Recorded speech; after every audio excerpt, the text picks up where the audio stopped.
Molts ens diuen que els d'Aliança Catalana parlem massa de l'islamisme, que potser fem un gra massa.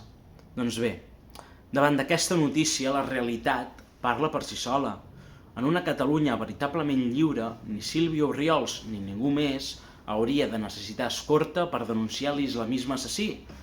Que avui necessitem més protecció per garantir la nostra seguretat no és només preocupant, és un símptoma claríssim que estem molt més fotuts del que sembla. Això ens hauria d'alertar a tots. No hi ha llibertat d'expressió si et poden matar pel simple fet de criticar una religió, un profeta o un dogma.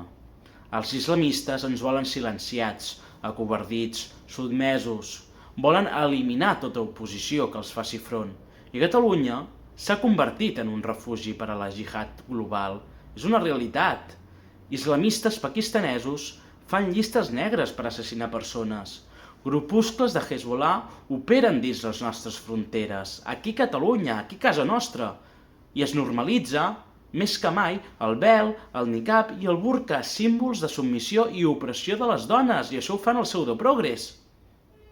Gent que suposadament són les nostres. Això no va bé. I nosaltres diem les coses pel seu nom. Denunciem un perill real que ens afecta a tots. Dir que l'islamisme és incompatible amb els valors occidentals i denunciar-ho amb arguments és islamofòbia, xenofòbia, feixisme. No, és democràcia.